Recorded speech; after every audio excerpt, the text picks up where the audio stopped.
السلام علیکم۔ جن زادے کا عشق،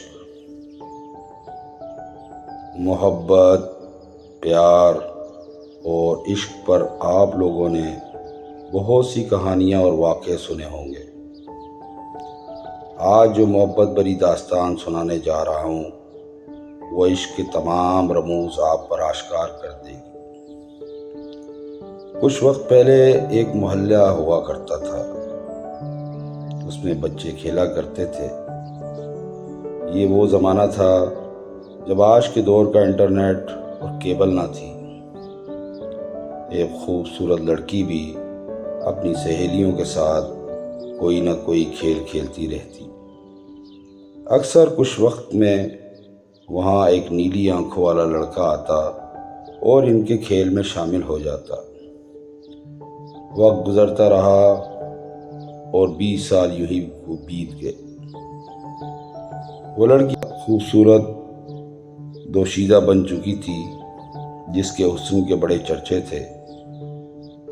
بڑی ہی گہری آنکھوں والی اور ایک خوبصورت جسم، جیسے کہ کوئی غزل ہو یا شام کی ٹھنڈک۔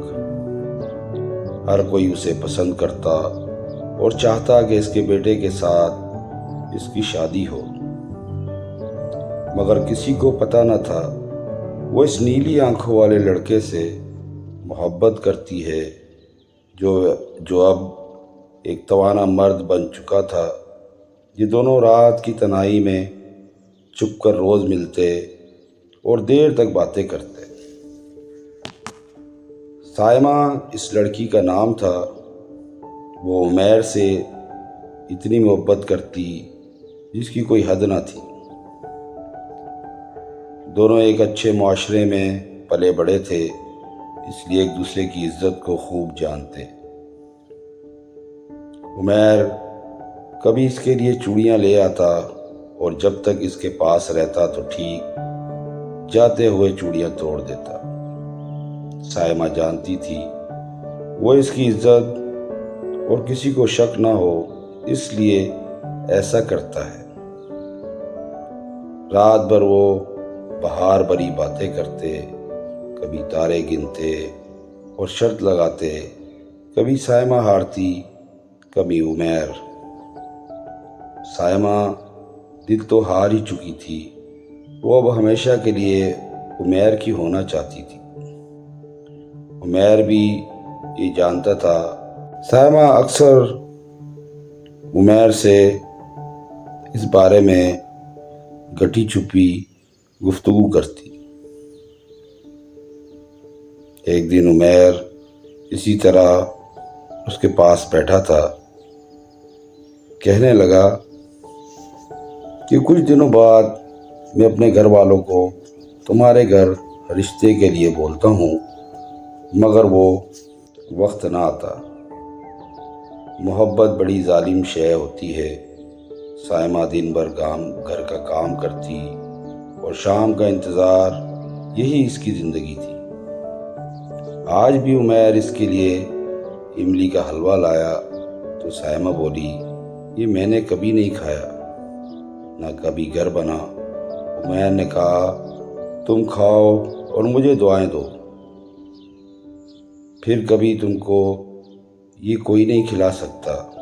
حلوہ بہت اعلیٰ تھا، ذائقہ کمال تھا۔ سائمہ بولی، بہت اچھا ہے۔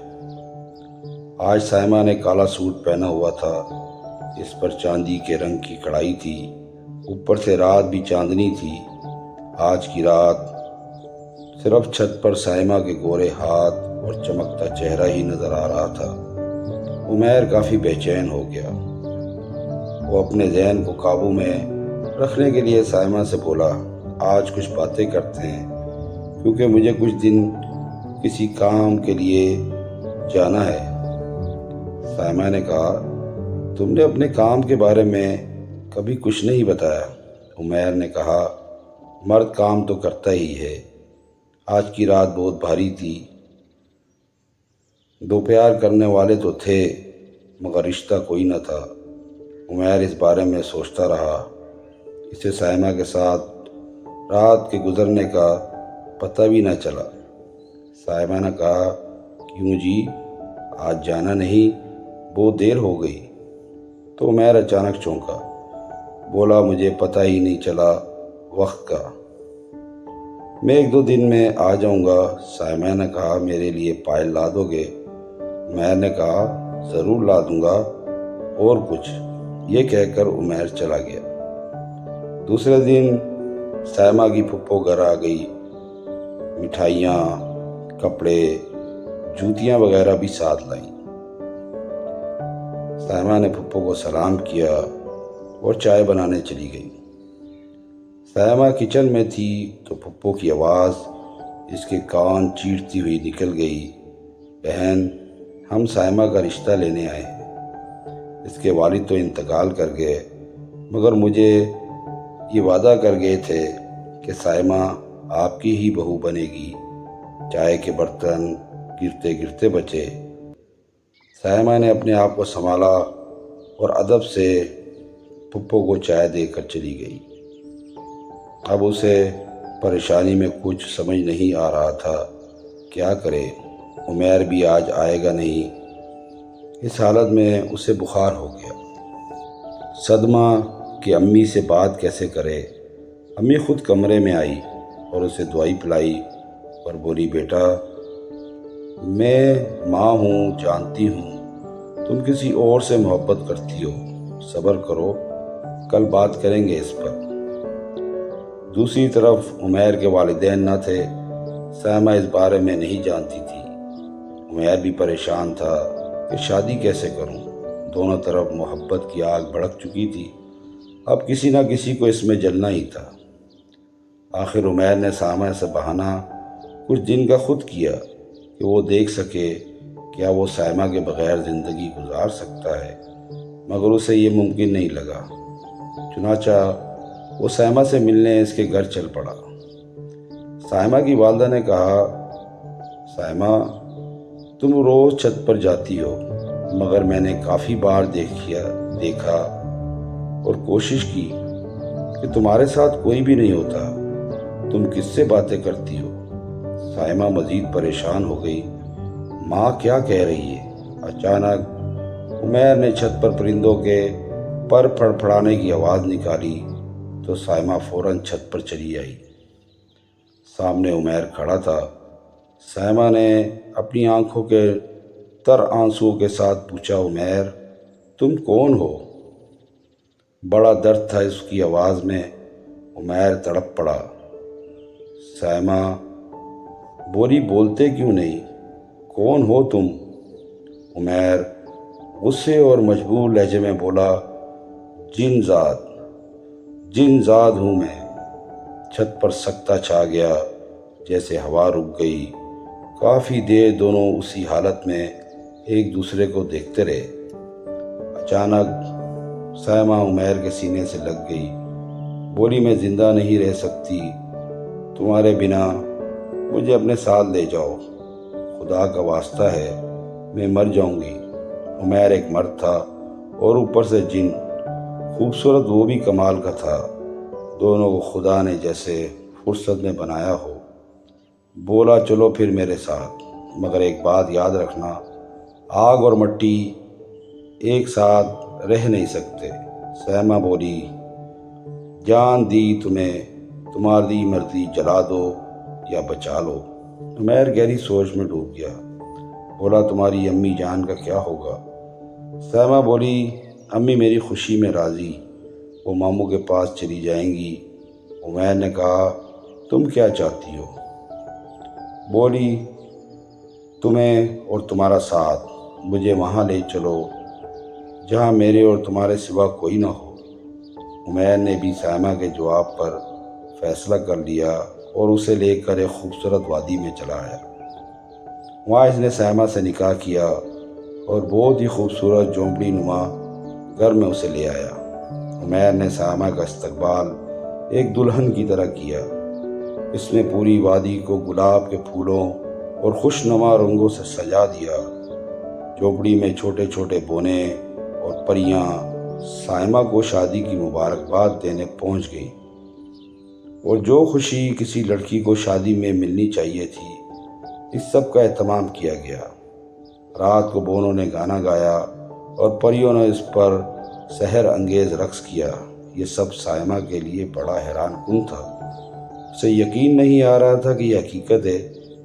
رات کے کچھ پہر سب اچانک غائب ہو گئے۔ سائمہ ایک سنگل نما خوشبودار خوبصورت کمرے میں اکیلی بستر پر بیٹھی تھی کہ دروازہ کھلا اور عمیر دولہے کے لباس میں داخل ہوا۔ وہ بہت خوبصورت لگ رہا تھا، نیلی آنکھیں اور آسمانی کرتے میں۔ سائمہ کو اس پر بہت پیار آیا۔ وہ رات عمیر اور سائمہ کی زندگی کی بہاروں کی شروعات تھی۔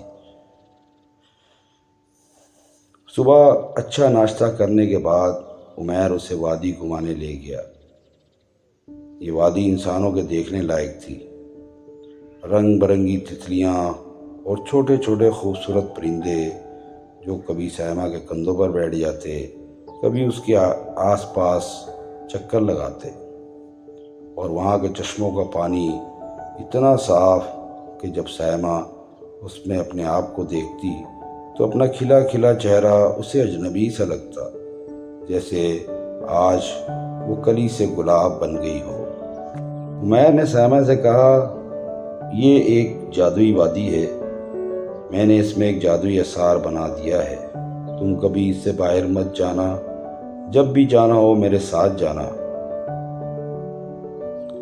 اس جادوئی اثار میں داخل ہونے کا راز ایک جملہ ہے، وہ جملہ ہے، مجھے تم سے محبت ہے، یہ ہم دونوں کے سوا کوئی نہیں جانتا، اور یاد رکھنا سائمہ، ہم دونوں ہی اس میں ایک ساتھ داخل ہو سکتے ہیں اور ایک ساتھ اندر آ سکتے ہیں، مگر اب اگر ہم میں سے کوئی شخص باہر رہ گیا تو وہ اندر والے کو جواب دہ نہیں ہوگا، یعنی کہ اگر تم اندر رہ گئی اور میں باہر ہوا تو میں یہ جملہ بولوں گا تو پھر ہی میں اثار میں داخل ہو سکتا ہوں، یا یہ جملہ تم بولو گی تو میں ہی اثار سے باہر آ سکتا ہوں، یعنی جو اثار سے باہر ہوگا وہی اثار کا مالک ہوگا، اثار کے اندر جو بھی ہوگا وہ محفوظ ہوگا۔ سائمہ نے کہا، ٹھیک ہے میرے شہزادے، میں بہت خوش ہوں، تم اب مجھے چوڑیاں اور پائل لا دو، کیونکہ اب تو تم اسے توڑو گے بھی نہیں۔ یہ سن کر عمیر مسکرا دیا اور اس کے لیے یہ سب لینے چل پڑا۔ سائمہ وادی گھوم رہی تھی کہ اچانک اس نے عمیر کو ایک ریچھ سے لڑتے دیکھا۔ وہ حیران پریشان رہ گئی کہ یہ کیا معاملہ ہے، اور عمیر اس میں کافی زخمی بھی تھا۔ تو سائمہ نے فیصلہ کیا اس کی مدد کرنے کا، تو عمیر نے منع کیا کہ اثار قریب ہے، میں جادوئی اثار سے باہر ہوں، تم یہاں مت آنا۔ عمیر کافی زخمی تھا، سائمہ یہ برداشت نہ کر سکی اور جادوئی اثار سے باہر آ گئی۔ ریچھ سے لڑائی میں عمیر کے زخم بے شمار لگ گئے۔ ریچھ نے سائمہ کو اپنے قریب آتا دیکھا تو وہ اس کی طرف چل پڑا۔ سائمہ نہیں جانتی تھی ایک جن ہے جو ریچھ کی صورت میں عمیر کو ہلاک کرنا چاہتا ہے، کیونکہ سائمہ اسے بھی پسند تھی اور وہ عمیر سے اسے چھیننا چاہتا تھا۔ عمیر ابھی چھوٹا تھا، اس میں اتنی جادوئی طاقتیں نہ تھی کہ وہ اس کا مقابلہ کر پاتا۔ سائمہ نے محسوس کیا کہ اگر یہ حالت زیادہ دیر تک رہی تو عمیر مر سکتا تھا۔ سائمہ نے جاتے ہی عمیر کو اثار میں پھینک دیا۔ عمیر نے چیخ کر سائمہ سے کہا، یہ جن ہے، تو سائمہ سکتے میں آ گئی۔ اب عمیر نے جو اثار بنایا تھا اس میں سائمہ باہر تھی۔ عمیر نے کہا، سائمہ راز بولو، میں اثار سے باہر نہیں آ پا رہا ہوں۔ سائمہ نے غم زدہ آواز میں کہا، عمیر، ہمارا ساتھ یہاں تک ہی تھا، ریچھ کے ایک وار نے ہی سائمہ کی جان لے لی۔ عمیر دیکھتا ہی رہ گیا، یہ کیا سے کیا ہو گیا، اس کی دنیا اجڑ گئی۔ وہ جانتا تھا سائمہ نے اس کی جان بچانے کے لیے سب کیا۔ آج اس واقعے کو کئی سال ہو گئے۔ عمیر سائمہ کی قبر پر ہی رہتا اور پاگلوں کی طرح اسے آوازیں دیتا رہتا۔ سائمہ کے کرب نے اسے جو دعام بخشا وہ سب ختم ہو گیا، وادی ویران ہو گئی، اب پرندے اور بونے سب روز سائمہ کی قبر پر حاضری دیتے اور خاموشی سے چلے جاتے۔ نیلی آنکھیں ویران ہو گئی، زندگی کی کہانی تمام ہو گئی۔ تو دوستو، کیسی لگی کہانی؟ اچھی لگے تو لائک کریں، سبسکرائب کریں، کمنٹس کریں۔ شکریہ۔